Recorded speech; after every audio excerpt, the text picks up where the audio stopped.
ಮನಮೋಹನ್ ಸಿಂಗ್ ನಿಧನಕ್ಕೆ ರಾಷ್ಟ್ರಪತಿ ಸಂತಾಪ ಸೂಚಿಸಿದ್ದಾರೆ. ಡಾಕ್ಟರ್ ಸಿಂಗ್ ಅವರು ಅಪರೂಪದ ರಾಜಕಾರಣಿ ಅಂತೇಳಿ ದ್ರೌಪದಿ ಮುರ್ಮು ಹೇಳಿದ್ದಾರೆ. ಟ್ವೀಟ್ ಮುಖಾಂತರ ರಾಷ್ಟ್ರಪತಿ ಮುರ್ಮು ಸಂತಾಪವನ್ನು ಸೂಚಿಸಿದ್ದಾರೆ. ಬಹಳ ಅಪರೂಪದ ರಾಜಕಾರಣಿ ಅನ್ನುವಂಥ ಮಾತನ್ನು ಎಕ್ಸ್ ಖಾತೆಯಲ್ಲಿ ಟ್ವೀಟ್ ಮುಖಾಂತರ ರಾಷ್ಟ್ರಪತಿ ದ್ರೌಪದಿ ಮುರ್ಮು ಸಂತಾಪ ಸೂಚಿಸಿದ್ದಾರೆ.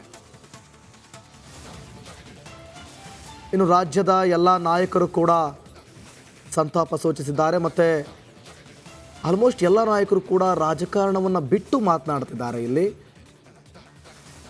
ಮನಮೋಹನ್ ಸಿಂಗ್ ಅವರ ಸಾಧನೆಯೆಲ್ಲ ಇಲ್ಲಿ ಮೆಲುಕು ಹಾಕ್ತಿದ್ದಾರೆ.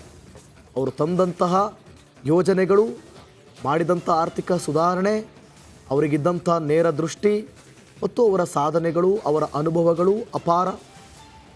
ಇವೆಲ್ಲವನ್ನು ಕೂಡ ಈ ಸಂದರ್ಭದಲ್ಲಿ ನೆನಪು ಮಾಡಿಕೊಳ್ತಿದ್ದಾರೆ.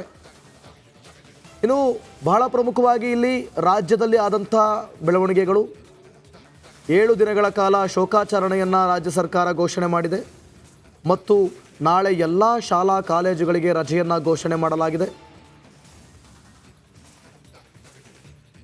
ಜೊತೆಗೆ ನರೇಂದ್ರ ಮೋದಿ ತುರ್ತು ಸಂದರ್ಭದ ಸಭೆಯನ್ನು ಕೂಡ ಕರೆದಿದ್ದಾರೆ. ಇನ್ನು ಬೆಳಗಾವಿಯಲ್ಲಿ ನಡಿಬೇಕಾದಂಥ ಶತಮಾನೋತ್ಸವ ಕಾರ್ಯಕ್ರಮ ಕೂಡ ಸದ್ಯಕ್ಕೆ ಡ್ರಾಪ್ ಆಗಿದೆ. ಸಚಿವರಾದಂಥ ಚಲುವರಾಯಸ್ವಾಮಿ ಅವರು ದೂರವಾಣಿ ಸಂಪರ್ಕಕ್ಕೆ ಸಿಕ್ಕಿದ್ದಾರೆ. ಸರ್ ನಮಸ್ತೆ. ನಮಸ್ಕಾರ ಸರ್, ನೀವು ಕಂಡಂತೆ ಅಥವಾ ಅವರ ಬಗ್ಗೆ ತಿಳಿದಂತೆ ಮನಮೋಹನ್ ಸಿಂಗ್ ಅವರ ಬಗ್ಗೆ ಹೇಳೋದಾದ್ರೆ ಸರ್, ಇವತ್ತು ಅವರು ಇಲ್ಲ. ಲೋಕಸಭಾ ಸದಸ್ಯನಿದ್ದೆ. ಅವ್ರು 2ನೇ ಅವಧಿಯಲ್ಲಿ ಪ್ರಧಾನಮಂತ್ರಿ ಆಗಿದ್ದಾಗ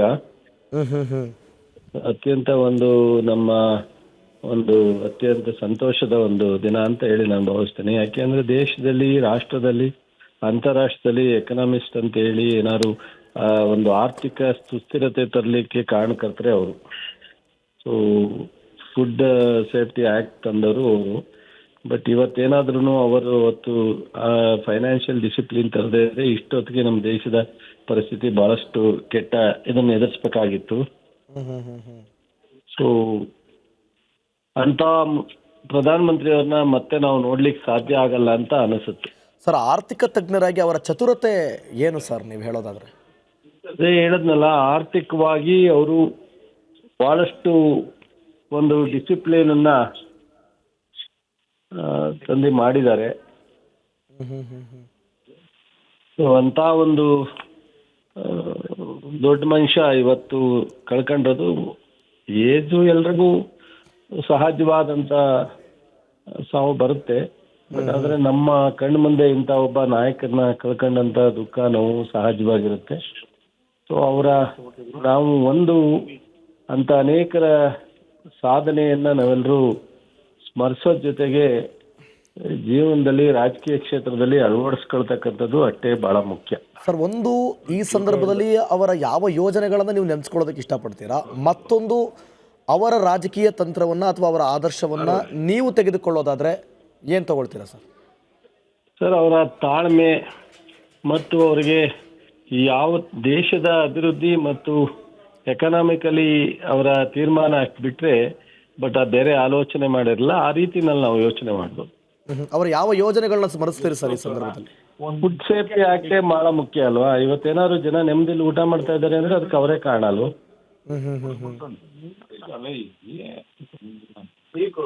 ಸೇಫ್ಟಿ ಆಕ್ಟೇ ಬಹಳ ಮುಖ್ಯ. ಓಕೆ ಸರ್, ಕೊನೆಯದಾಗಿ ನಿಮ್ಮ ಸ್ಮರಣೆಯ ನುಡಿಗಳು ಸರ್. ಅವರಿಗೆ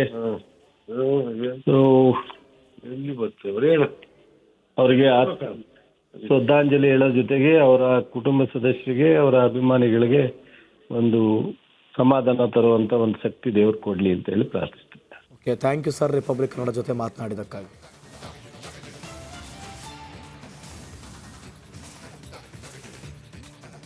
ಕೇವಲ ಪ್ರಧಾನಮಂತ್ರಿಯಾಗಿ ಮಾತ್ರ ನಾವು ಅವ್ರನ್ನ ಸ್ಮರಿಸೋದಲ್ಲ, ರಾಜ್ಯಸಭೆಯಲ್ಲಿ ವಿರೋಧ ಪಕ್ಷದ ನಾಯಕರು ಕೂಡ ಆಗಿದ್ದರು.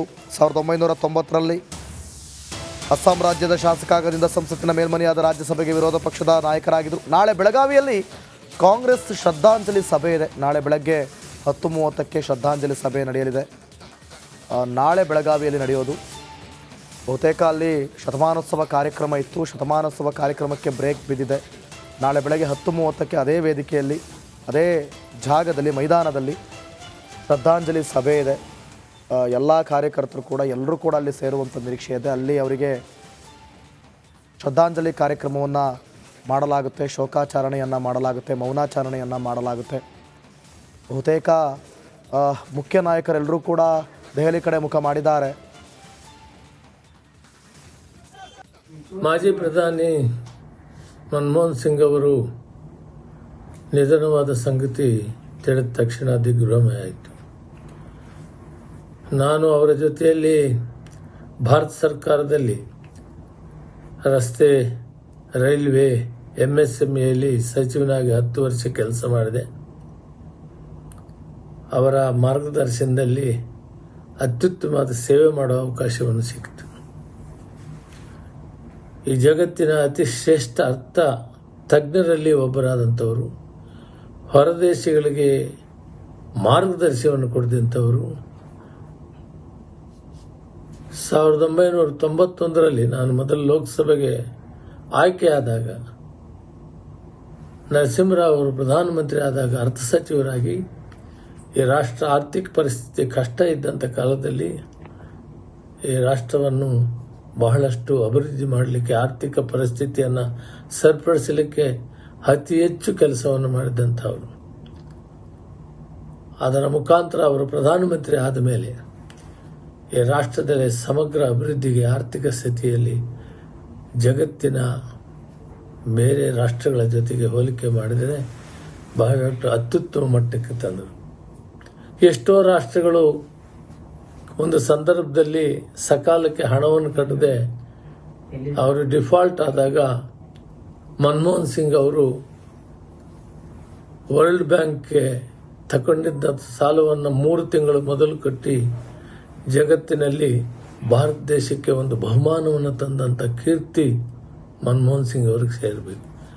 ಇಂಥ ಒಬ್ಬ ಅರ್ಥ ತಜ್ಞರನ್ನು, ಪ್ರಧಾನಿಯನ್ನು ನಾವು ಕಳ್ಕೊಂಡಿದ್ದೇವೆ. ಅವರು ಈ ದೇಶಕ್ಕೆ ಕೊಟ್ಟ ಕೊಡುಗೆ, ಮಾರ್ಗದರ್ಶನ, ಅಭಿವೃದ್ಧಿ ನಮ್ಮೆಲ್ಲರಿಗೂ ದಾರಿದೀಪವಾಗಿದೆ. ಇಂಥ ಒಬ್ಬ ಮಹಾನ್ ಚೇತನವನ್ನು ಕಳೆದುಕೊಂಡ ಭಾರತ ದೇಶ ಇವತ್ತು ದುಃಖತಪ್ತವಾಗಿದೆ. ಅವರ ಆತ್ಮಕ್ಕೆ ಶಾಂತಿಯನ್ನು ಕೊಡ್ತೇನೆ. ಅವರ ಕುಟುಂಬ ಮತ್ತು ಅವರ ಅನುಯಾಯಿಗಳಿಗೆ ಈ ದುಃಖವನ್ನು ಭರಿಸುವ ಶಕ್ತಿ ಭಗವಂತ ಕೊಡಲಿ ಅಂತ ದೇವರನ್ನ ಪ್ರಾರ್ಥನೆ ಮಾಡ್ತೇನೆ. ಇಂದು ಇಡೀ ದೇಶ